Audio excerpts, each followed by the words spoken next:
हमारी पीढ़ी ने पृथ्वी का सबसे बड़ा नुकसान किया है। आज हम पर्यावरण के लिए जो कुछ भी कर रहे हैं वह न तो सेवा है, न ही कोई बड़ी उपलब्धि। यह हमारे जीने मरने का सवाल है। गौर से देखें तो आज खतरे में धरती नहीं, हम हैं। दुर्भाग्यवश हम ऐसे युग में रह रहे हैं जब मनुष्य की चेतना इतनी बटी हुई है कि हम भूल गए हैं कि असल में पर्यावरण जैसी कोई चीज ही नहीं है। अगर कोई व्यक्ति चाहे तो वह खुद में पूरी दुनिया को महसूस कर सकता है।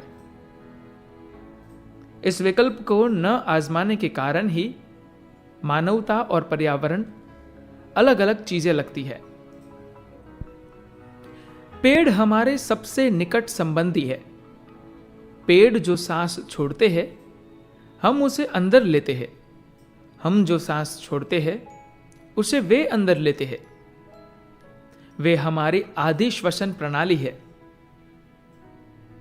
आध्यात्मिकता ऊपर या नीचे देखने का नाम नहीं है, यह अपने अंदर झांकने का नाम है।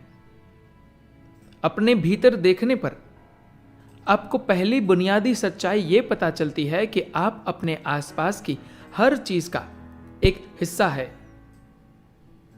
इस ज्ञान के बिना कोई आध्यात्मिक प्रक्रिया नहीं होती है। पर्यावरण और मानव चेतना को अलग नहीं किया जा सकता। इंसान की असंवेदनशीलता के कारण ही आज हमें दुनिया को बचाने की बात करनी पड़ रही है, जो एक मूर्खतापूर्ण विचार है। क्योंकि धरती मां हमारी सुरक्षा करती है, हम उनकी नहीं। इन सब चीजों की कोई जरूरत ही नहीं होगी अगर इंसान ये बात समझ जाए कि चाहे हम ये पसंद करें या नहीं करें, हम इस अस्तित्व का एक हिस्सा है। आज आधुनिक विज्ञान ने यह साबित कर दिया है कि यह पूरा अस्तित्व एक ऊर्जा है। आपके शरीर का हर कण लगातार ब्रह्मांड के संपर्क में है। यह एक वैज्ञानिक तथ्य है जो आपकी जिंदगी को नहीं बदलता, लेकिन आध्यात्मिक प्रक्रिया इस बोध को बढ़ाते हुए इस तथ्य को आपके लिए एक जीवंत अनुभव बना देती है। योग का अर्थ है संयोग। संयोग का मतलब है कि व्यक्ति के स्व की सीमाएं नष्ट हो जाती है और आप दुनिया को अपने साथ एक आकार महसूस करते हैं। यह बात अगर आपके लिए एक जीवंत अनुभव बन जाए, फिर आप स्वाभाविक रूप से अपने आसपास की चीजों का उसी तरह ध्यान रखते हैं जैसे अपना। 1998 में विशेषज्ञों की एक टीम ने भविष्यवाणी की थी कि 2025 तक तमिलनाडु एक रेगिस्तान बन जाएगा। मुझे भविष्यवाणियां पसंद नहीं है। लोग आंकड़ों और संख्याओं के आधार पर भविष्यवाणियां करते हैं। वे इन बातों को ध्यान में नहीं रखते कि इंसान की आकांक्षा और इच्छा क्या है और उसके हृदय में क्या धड़कता है। मैंने तमिलनाडु का एक चक्कर भर लगाकर देखने का फैसला किया। मैंने पाया कि शायद हम 2025 तक भी न पहुंच पाए।